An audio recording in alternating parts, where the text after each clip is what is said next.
Welcome to Radical Democracy. I'm Maddi Cheers, and today's special guest is Linda Chambers, my dear friend and author.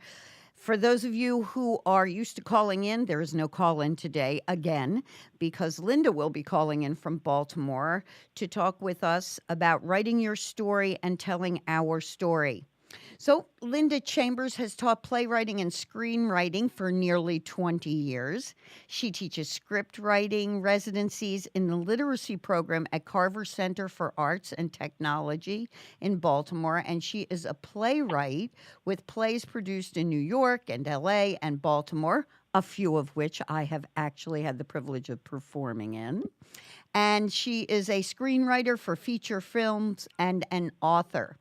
So I'm going to turn it over to you, Linda, and take us away with how do we write? How do we get our voice out there in writing? Because really, the whole inspiration for this has been reading people's blogs and reading things that people have written. It's obviously that people have a lot to say nowadays, but sometimes they're not terribly good at saying it. And so I really am so pleased that you agreed to come on today and give us a little guidance here. Well, I think one of the things that, and thank you very much, Maddi, and I'm glad you remembered that you'd done a few things with me as well, and we will be bringing them up at some point. And I wanted to start though with the idea of creating a monologue, creating a piece that starting at like a very basic level for it. When I teach, we normally start by working on a monologue because it's pretty much a relatively easy thing to do when we're talking about something about ourselves. So a monologue basically is a speech that is one person is speaking, and one person gets to say whatever that one person wants. And in a dramatic sense, this is something very, very lyrical, and it's also something that really rarely happens in real life. And one of the reasons is, if you all want to think back to, Hello? Gotten the opportunity to say every single thing that you, hello? Just repeat that last Hello? sentence. We lost you for a second there, Lynn. Oh, okay. Okay. What I was saying was a monologue is a very dramatic piece, because in real life, how often do we get to say everything that we want to say and nobody interrupts us? True. So we're going to start with four little elements. I call them the elements we need towards playwriting. So if people have pencils or pens or computers or whatever that is, there is no test here. This is just a couple of things to think about formulating a piece that says what you want to say and adding some dramatic context to it. So what I would ask you to do is to write down something that happened to you, an event that comes to your mind. I would say don't spend a lot of time thinking about it. Just something that pops into your head, something that interests you or caught your mind or made you happy or made you be sad or something like that. Just something. And when you write that down, and no need for any detail, you're the one that knows the event. Here's the other things that I want you to think about. 4 elements, essentially, with playwriting. And these things can expand what you want to write. So in this instance, the first element that we'll talk about is going. Hello? We lost you again. And the character is. I'm still here. Are you there? Can you hear me? Yes, it just that you cut out for a second. So do we have character? Was that our first element? Character is our first element, yes. And that is, who are we? Who is this person? And in this case, that person is you. So basically, you've got an event down there, and it's you who experienced it. So now you've got 2 things. You've got an event that you can write on about, and you've got a character there. I like to add a few more things into it, and a few more things are thinking about the setting, and the location. So in your mind to this event, to this thing that happened, think about the time. Setting is really the time, day, night. You can even define it a little bit more. And the location, essentially, when this thing happened. These give a context to the piece so that you have more than just one person sitting there and talking. You have a sense of the atmosphere that comes with, the time and the location.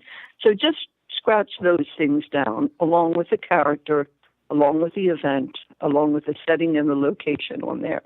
The event, I keep using that word, but that word comes up essentially in a different way as well. If we're talking about an event as a whole, we're talking about the plot or the conflict. And that's what the problem is. So we've got some questions here. We've got the character, which is who am I? You've got the, we'll call it the plot and the conflict, what the problem is. You've got the setting and the location. That is, when is this? Where is this? And we're going to go back to that word event again. And the event essentially is, that's the thing, but what it is that brought you to this point. So if you're looking at all of these things that I've asked you to note down, you're kind of getting a sense of more of just somebody just talking and more of a person in a place, in a time. Your younger self, maybe. Maybe you're projecting a future self, maybe. Maybe you're putting yourself in a particular place that meant something to you, or a particular place where this particular thing happened to you. Essentially, what you're doing is adding more color into it. When you look at these details that you've put down, center back on what was the thing? What was that thing that you brought to mind? And how many different ways can you expand on that? Not to go on and on and on about it, to expand about it. And Maddi, I know, for you, and you've done quite a number of monologues before, is there's more to a monologue than simply, let me tell you what my problem is. Yes, exactly. Exactly. And I think that's one of the problems when I read some of these blogs that get written is it's very let me tell you what my problem is. It's very complainy or whiny, or it's not something, I mean, some of them are great, but some of them I feel like, I'm like 3 sentences in and I'm done, so. Oh, you know what? I have a perfect quote for you. Oh, yeah. I was going to save it till later, but you brought it. Maybe one of the words you were thinking of there was self-indulgent. Yes, that's a good one. So yeah, I think one of the things that we think about is the whole idea that I want to talk about this thing. Now, the great playwrights and the great writers and these people, I mean, here's one thing. This is not the quote I was thinking about, but this is something that I think is very important when we talk about good writing and good and strong writing, and maybe even, those people with causes. And one of the things that one of our professors, Paul Berman, one of the things that he said in the art, not the art history, but the theater classes, the history of theater classes, and those things, is that every great playwright writes the same play over and over again. Same themes, the same causes, the same. If you look at some of these playwrights, over the years, their work is, seems very different, but it's got the same thing. And I'm pulling Arthur Miller out just because his pieces are all very different, but they're all about the downtrodden working man. Yeah. In each of those things are different stories, but they are essentially the same. You look at, I'm trying to think of somebody recent whose work that I've done. The author of The Nether, and I am apologizing because right now I don't have her name. Oh, Jennifer Haley. I'm sorry. This woman writes extraordinary, odd, dark pieces, but they're all very different. So following that same theme, essentially, we can complain as much as we like about the things that we want to complain about. We just need to make it theatrical. Right, right, exactly. If That we want, I'm sorry, go ahead. No, you go. Oh, I was just going to say, if we want to make it public, and I think we've got a couple different kinds of writing that we'll talk about. But the other kind that really you can write whatever you want. But, if one of the things that we're discussing today is the idea of telling your story, and getting your story out there. Maybe it's not published. Maybe it's not produced in like a huge way, but maybe what it is making that small sound that grows and grows and grows because it draws other people to it. So everybody that had their pencils and they wrote these things down about something that happened to them. I'm going to say you take a little bit of time and look at this. Write the thing out. Go back and look at it again, refine it a bit. I may be moving a little ahead of myself here for the finale of this, but this is the beginning of a piece. This is the beginning of telling part of your story, something that happened to you. And I think if you look at these four elements, the character, the plot or the conflict, the setting of the location, and the event, I think when you take a look at those things bundled up together, you can put together a nice piece about something that affected you in some way. And I think that's important for everybody to remember that all theater, everything that is written, whether it's theater or it's books, it does come from the imagination of the author, but it always has to do with something that's within them, some event. Don't ask me what Stephen King's event was, but it must have been really scary. But hey, I relate to that. You and me both. But I think that's important. I lost you a little bit. Still there? Yes, still here. Keep going. Go. Okay. Technical difficulties. Sorry. That's okay. I want to add a couple of other things to this.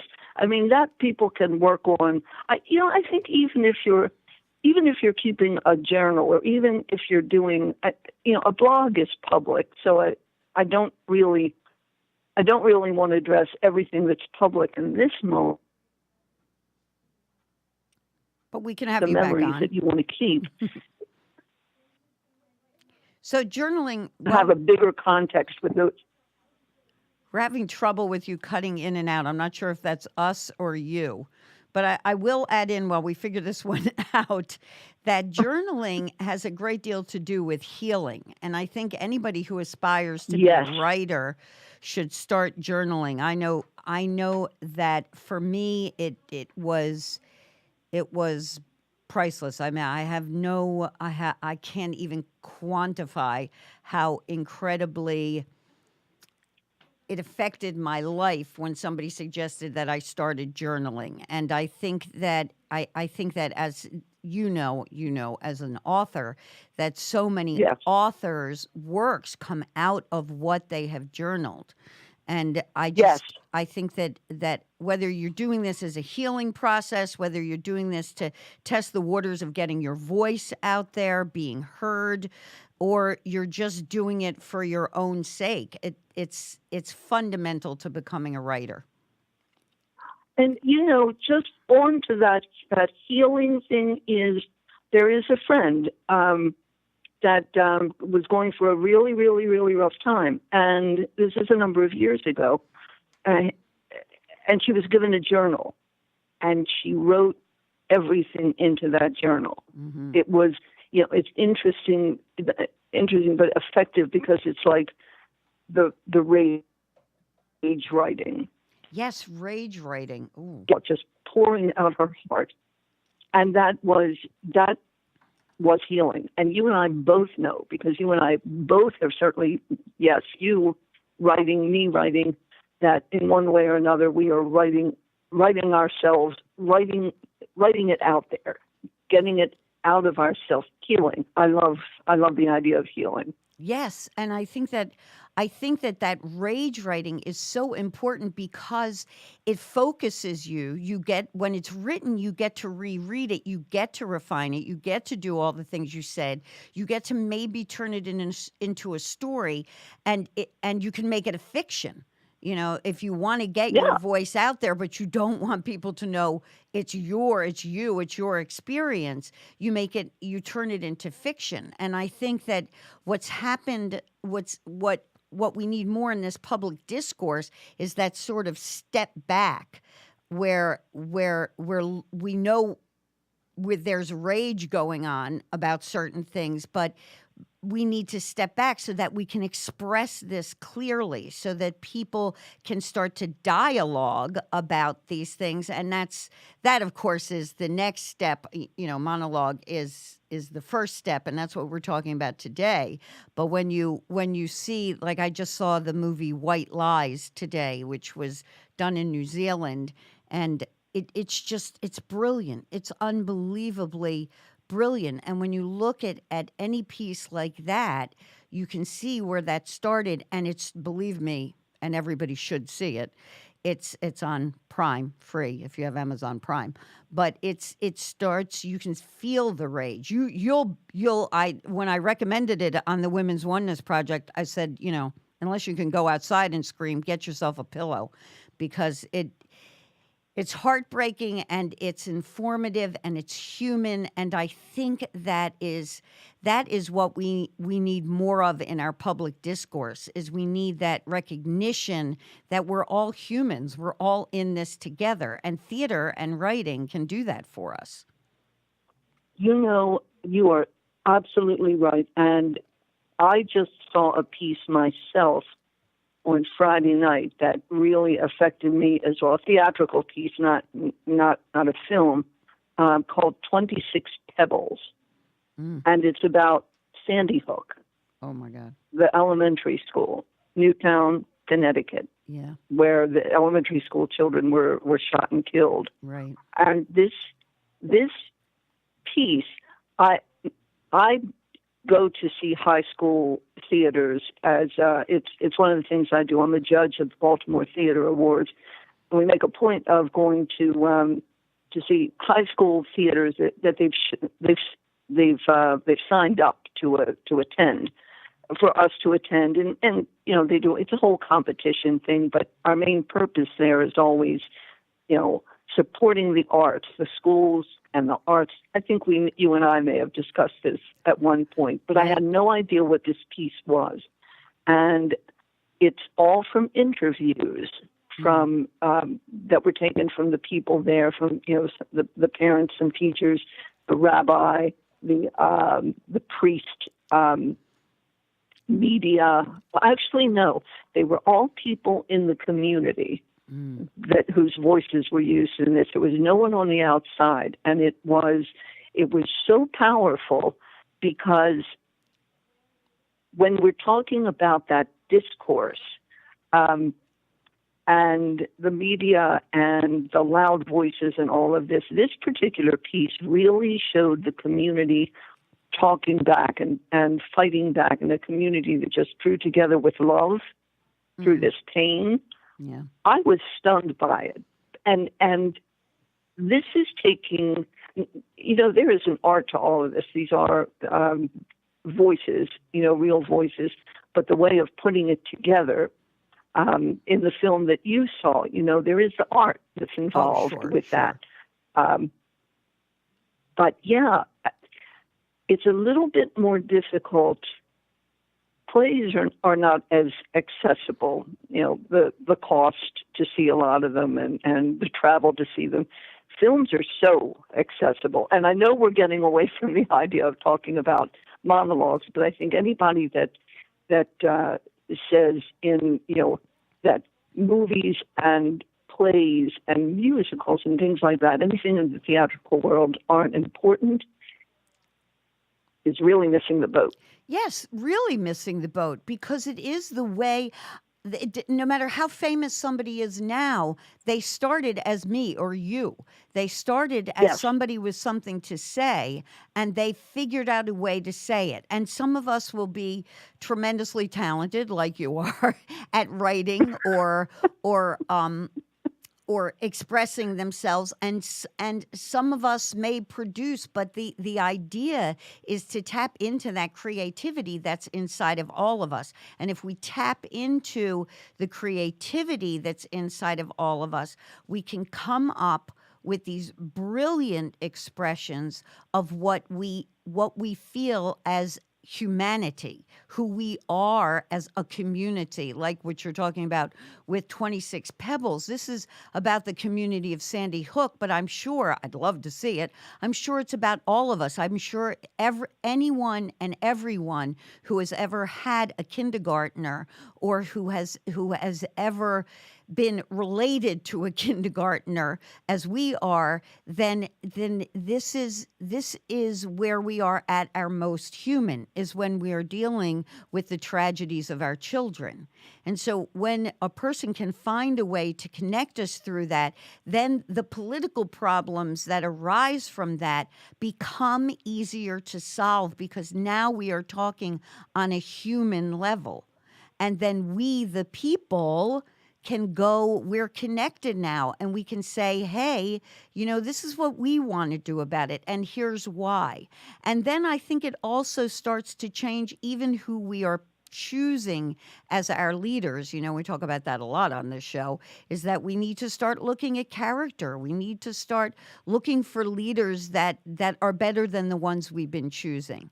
And it all starts with us. And I know out there, Linda and I are both theater people, but we're all theater people. We all act, we all lie, So we all are. Well, it's like the Cherokee have this concept of a person as the sum total of all the stories of their life. They call it, I can't remember the exact name for it, but they look at it as a hive. You are a hive of all these stories of your life. That is who you actually are. They don't really have a concept of self. So the concept of self-healing for them has to do with the stories. It has to do with you being able to tell your story. It has to do with being able to tell your story in a community. For Native people, healing is done in community, and part of that healing is you telling your story. And we don't have that here except for plays and books and movies. That's where we tell our stories. It would be great if more of us could sit in circles like we do, and there are certainly more and more of them popping up all over the country and all over the world. But that's where we tell our stories, and monologue is where it starts. Absolutely.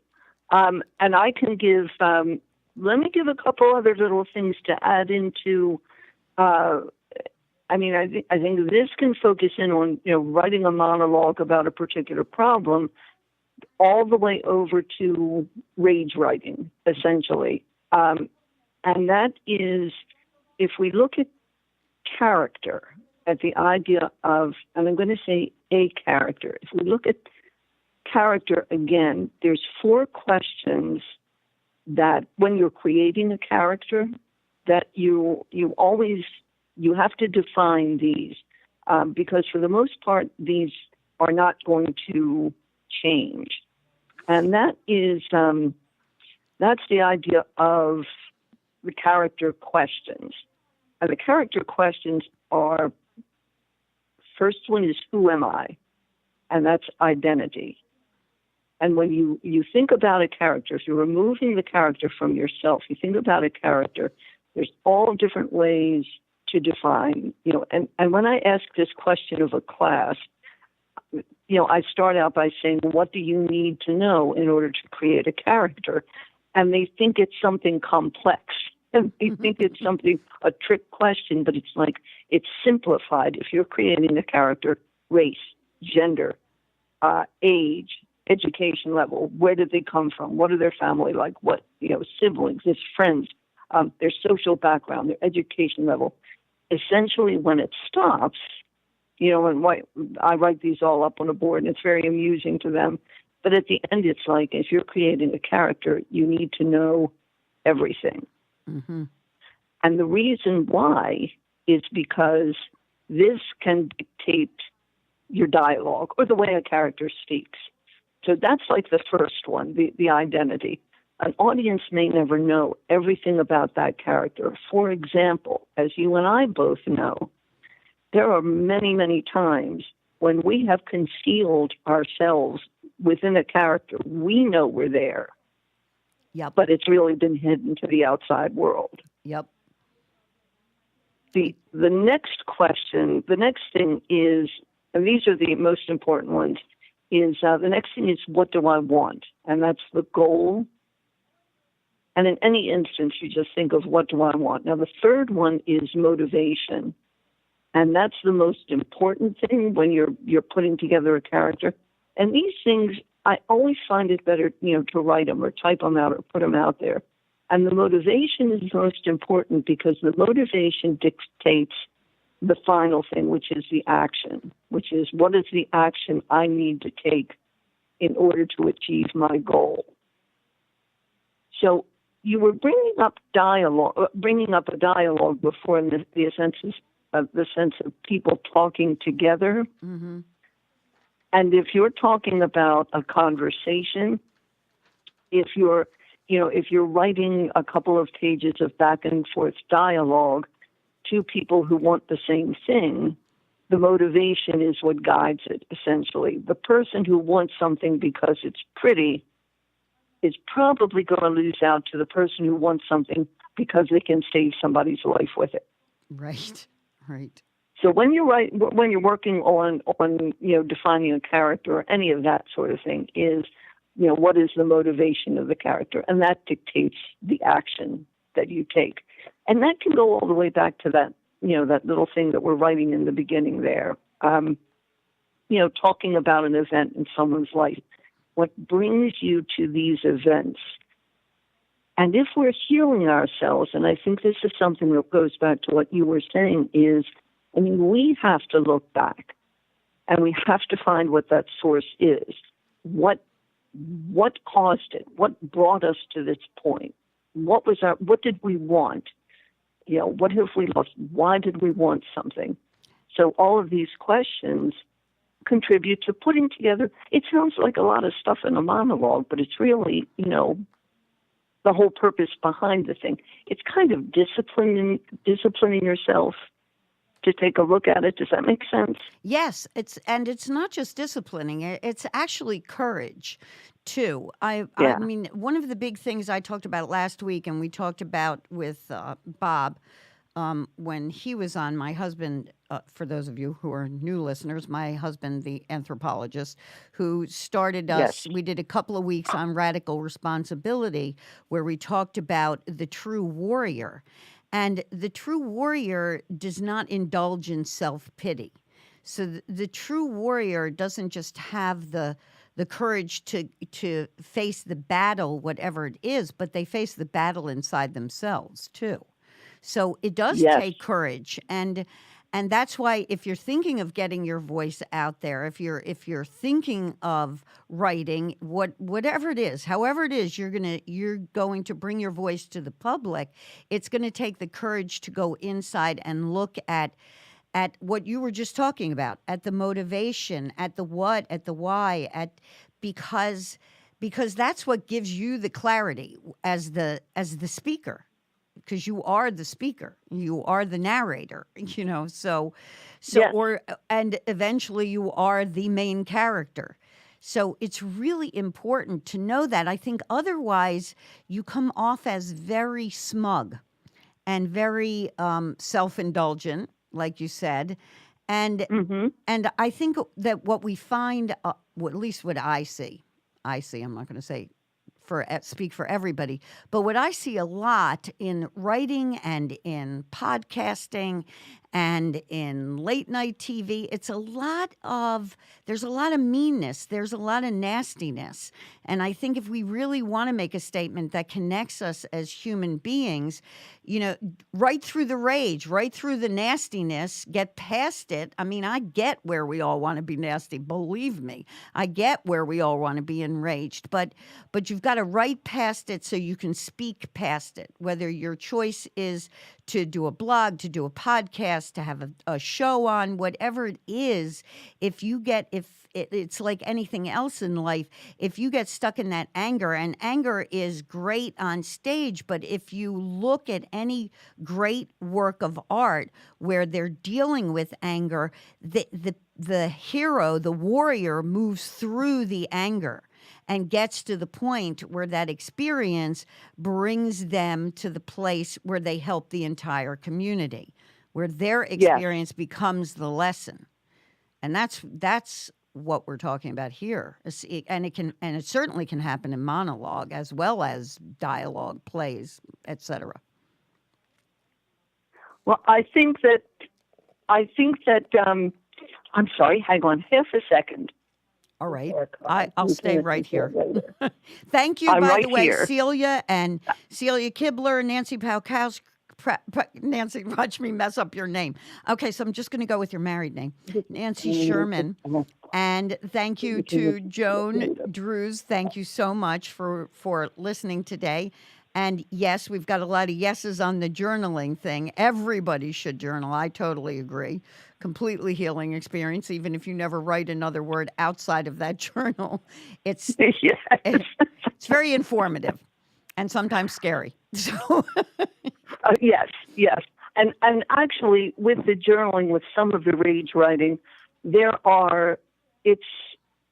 happened in circumstances where everything is written down there, and when it's passed, it's destroyed. Yeah. And that's like, I've seen that happen in several cases where it's in there. The poison is in there. It's out of me. It can go. Yeah, and I mean, there's ritual that we do in Women's Circle where people will write those things and burn them in the fire or bury them in the earth, or what.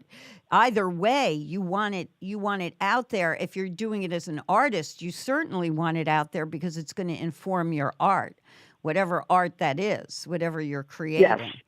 Yes. So and certainly if you're going to write. Well, I have. It's interesting because a couple of things that you had mentioned about the courage that it takes. One of the things with playwriting, and this is moving to getting the thing out there, because basically a play isn't written just to be read. We all know that. It's like it really is lifeless until it's up on a stage.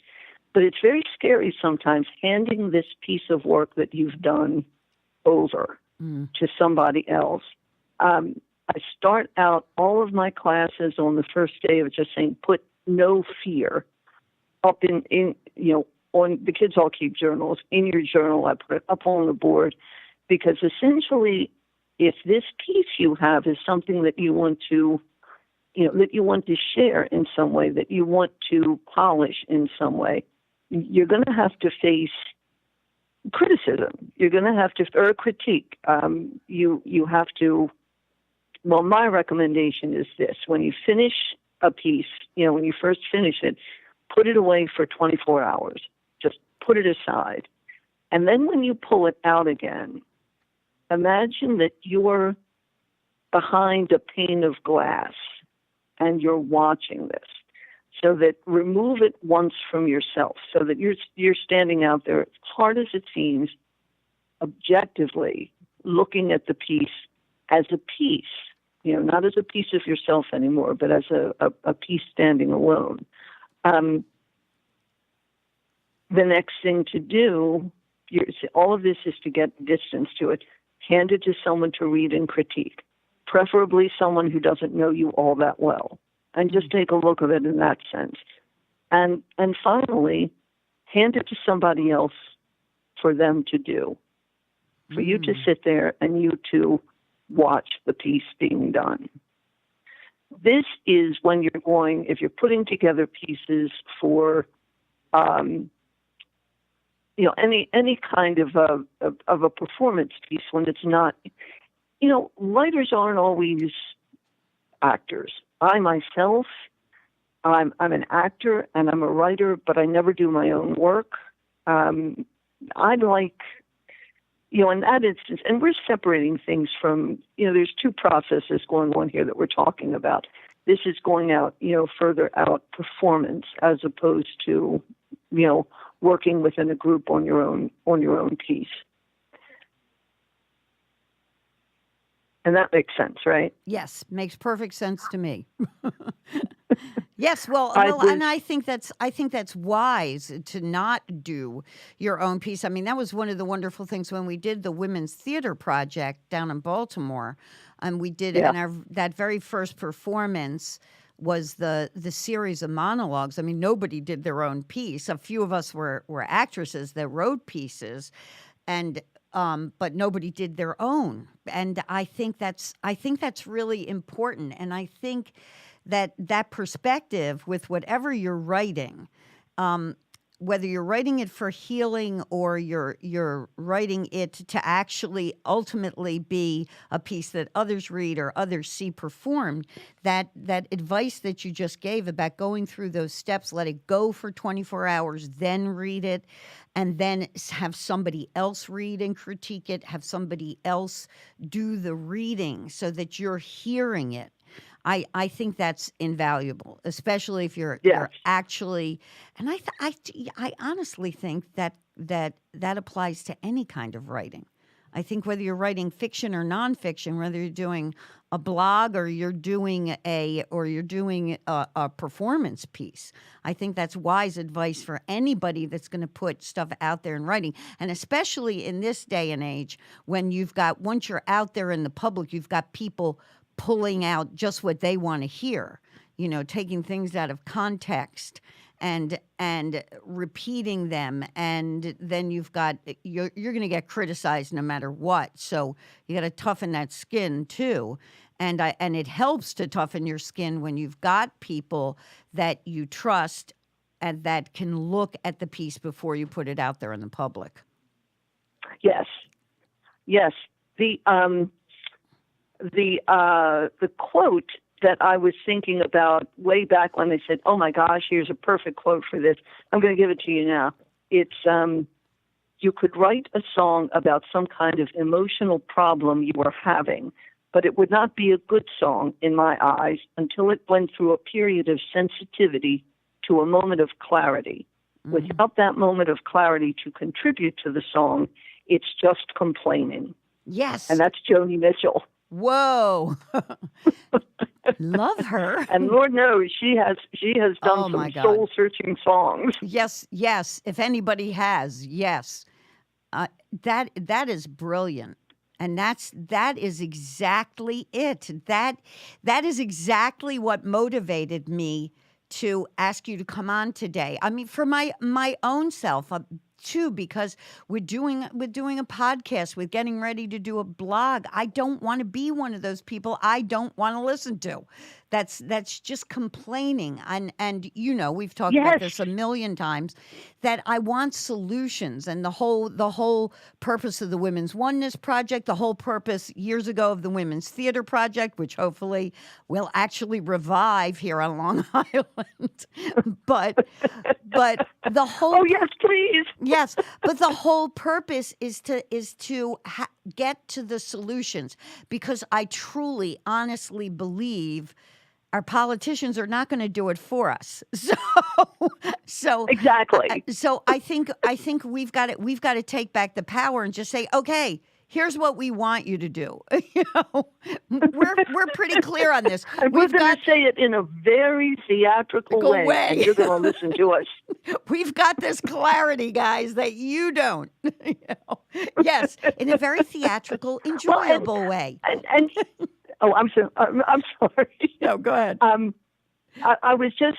This is one of the things, bringing up the Women's Project is. This, and I pulled up the original mission statement here, And it was the Women's Project, a theater project beyond the ingenue, is to produce plays by Baltimore women playwrights.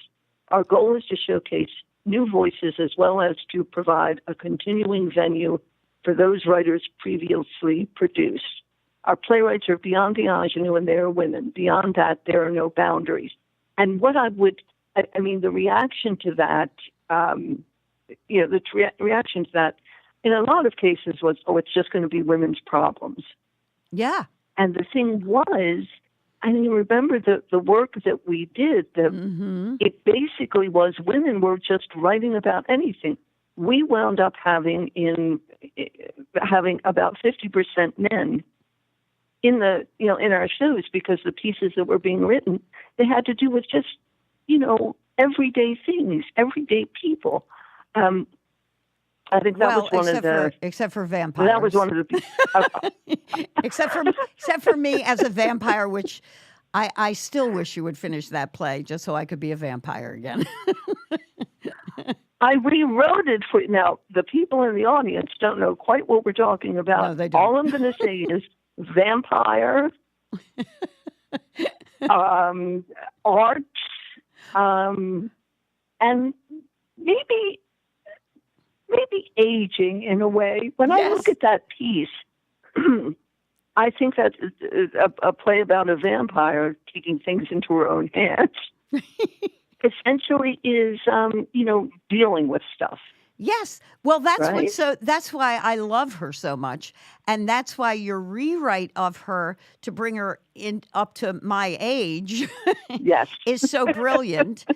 Because what we really are talking about is what women go through with aging, and it really is, and that's getting back to this whole what you were talking about with the monologue. Like you want to talk about these things that are sometimes difficult to talk about in an entertaining way, and that's why I also love when we do these audience talkbacks.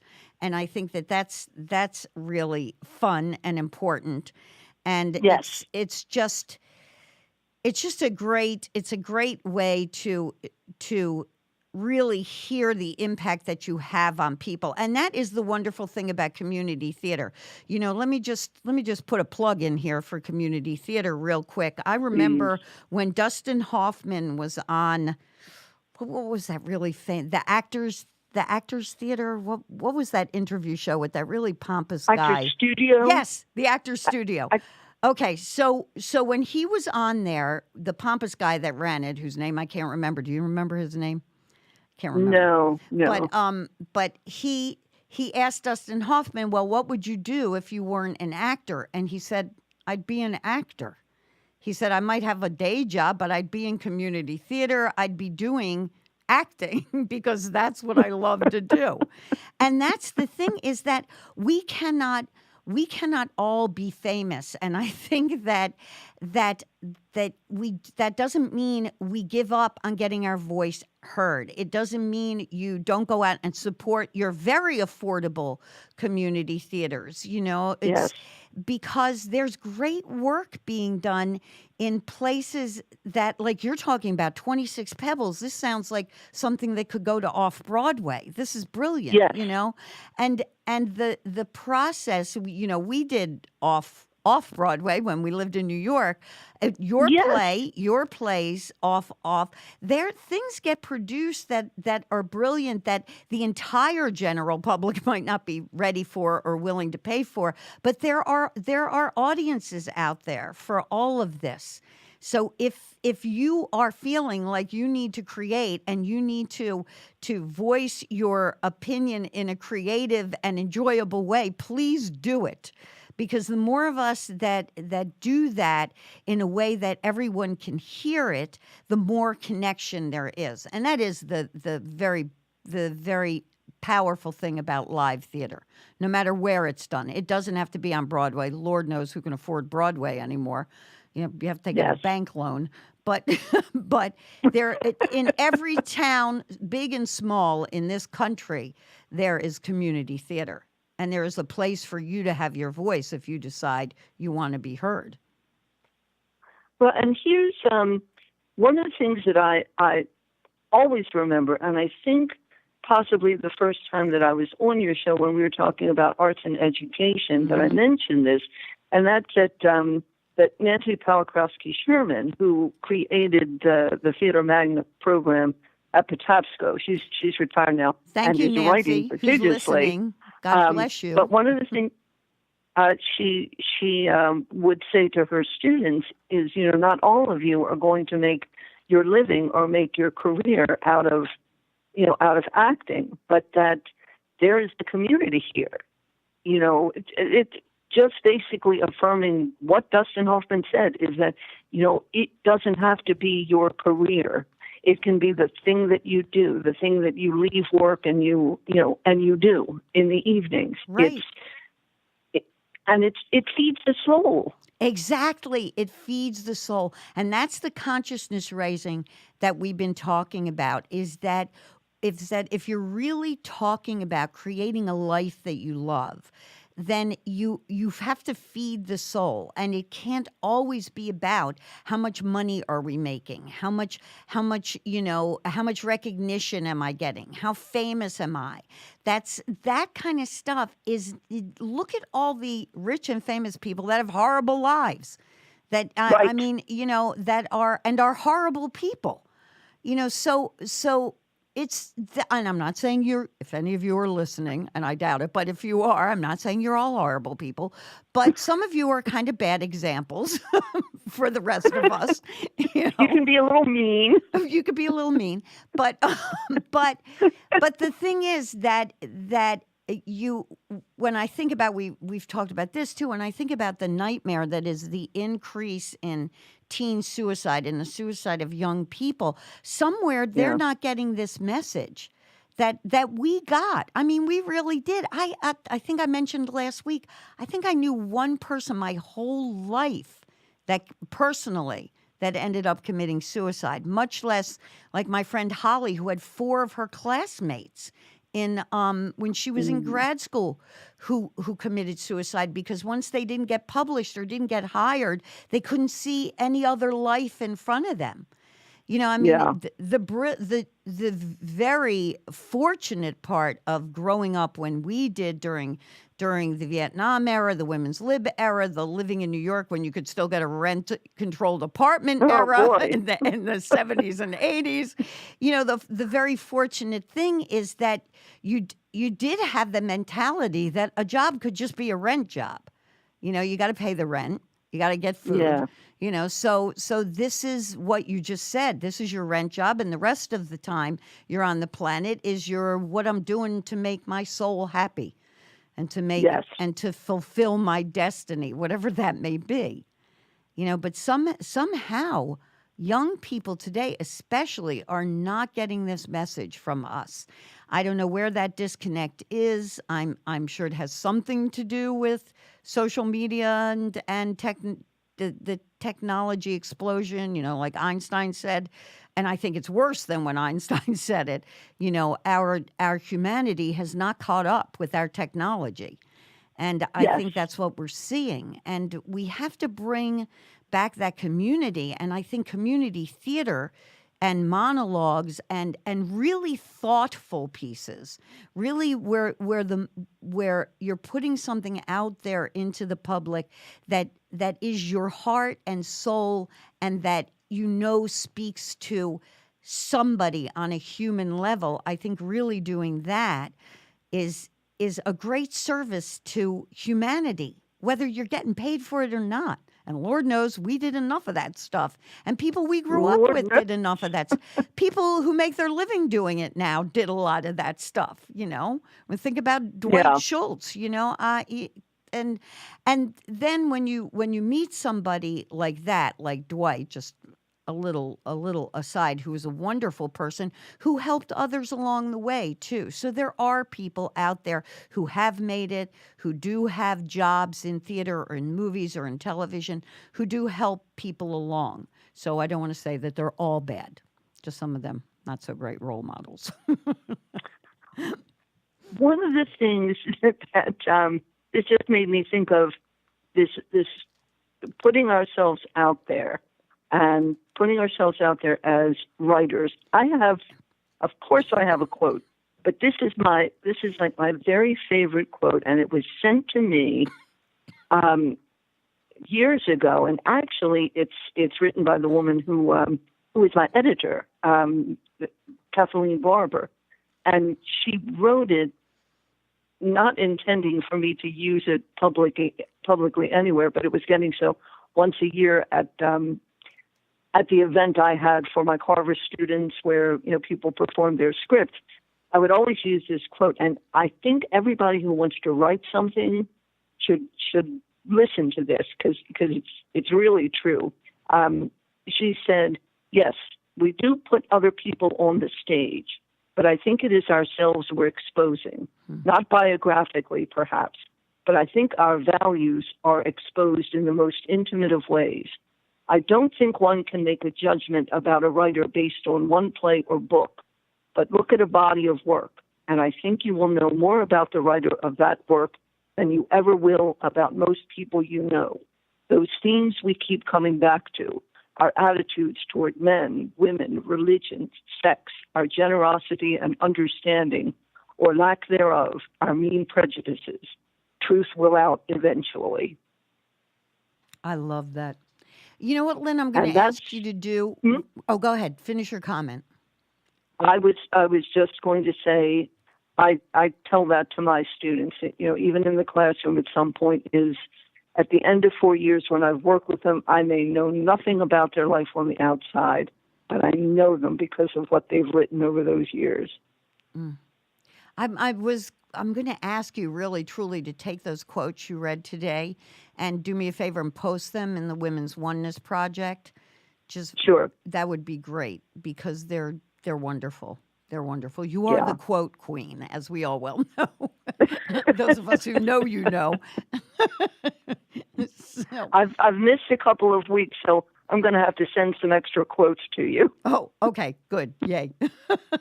I know, and I have books. You started me on the quote book Yes. thing years and years ago when we were living in Manhattan, and I have books of quotes. I mean, they're so far beyond that, and I think that's the other thing. I think one of the things about being in this generation is we our children don't have the connection to great books that we had. We read a lot. And when you read a lot, when you read things like, can't recommend it enough, even Cowgirls Get the Blues, when you read, Oh, yeah. when you read a book like that and you see yourself in it, and then the problem is solved, then you don't have that feeling like you're alone. And that is not achieved. I'm sorry, it is not achieved just in movies. It just, and I love movies. You know that. We love movies. You and I both, Yes. huge. But there's something about reading. There's something about a novel. There's something about that story that's being told that you're connecting with through the words on your page, holding the book in your hand. I just had this conversation with somebody actually 10 years younger than me about not reading on a tablet anymore, how we don't read on, we all have tried it, all us old folks, but it's not the same. Holding that book in your hand, turning those pages, putting the notes next to the quote you want to put in your quote book. Yes. These are the things that guide your life. I mean, we're all part of this wisdom. The young and the old, we all have a certain wisdom. And when you read it in a book, when a line in a book or a play speaks to you and you write it down, you can go back to it again and again. And it pulls you out of that hopelessness. And when you've been taught to have friends and have a community that you can turn to, it pulls you out of that. And we're so fortunate that we grew up when we did, because I think that is precisely what's missing from a lot of young people today, is that sense of community. I mean, I personally think online college is terrible. It's cheaper than going to, a brick and mortar school, but it's not the same as sitting in a class and having a discussion with people. It's not even Right. close. It's there's the I get the whole online course thing. I understand everybody's busy and all of that, but it is not the same as being in a class with live human beings. It just isn't. Even if you take an online course, take one where you've got to show up every couple of weeks and sit there with people and discuss it. And I think because young people are largely educated online, that disconnection is getting worse and worse. And there are no elders, there's no teachers like you to turn to. When you're face to face in front of your students, you're there for them. You're there after class. They know where to find you. And that goes for all great teachers. And that we can't lose that as we start to put, it's scary to me, all this elementary school stuff that's going online. That's scary to me. That's when Yes. that's when you form the ability to have relationships is in preschool, is 3, 4, 5 years old. And if we're going to put these kids online, they'll never form that ability. And I think that's what we're seeing now. We're seeing a lot of the first generation who had way too much of their social experience taken away from them. And Oh, yes. it's sad. It's sad for them. It's sad for all of us, actually. So believe it or not, we're close to out of time, though I am going to have you back on and we'll talk more because we didn't get to everything. Though I do want to plug your book. I want to plug you. Oh, cool. I probably shouldn't have said it that way. Sorry. But book one of the Swords of, now you have to say that word because I'm really bad at that thing. The Swords Yes, of it's the Islemorgia. Islemorgia is on Amazon Kindle. And you can read it for free if you have Kindle Unlimited. Otherwise, it is a mere $2.99, and it's fabulous. Though I am gonna read some of the reviews because I want to. So think Katniss in a Lord of the Rings type journey, a female protagonist on a journey as important as that of Lord of the Rings. Totally agree with that one.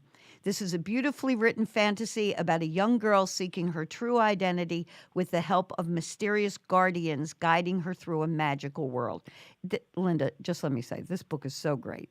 I only wish my 2 grown daughters, I didn't write a review, I'm just saying that. But I only wish my 2 grown daughters had Paige as a role model when they were reading young adult books. She is unforgettable. The writing is superb and the action never lets up. That's just it. That's what I mean about books. A role model. This is a book that a young girl can pick up again and again and imagine themselves as Paige. And enough cannot be said for reading to your children and reading with your children. I started reading Harry Potter because my nephew Kyle was.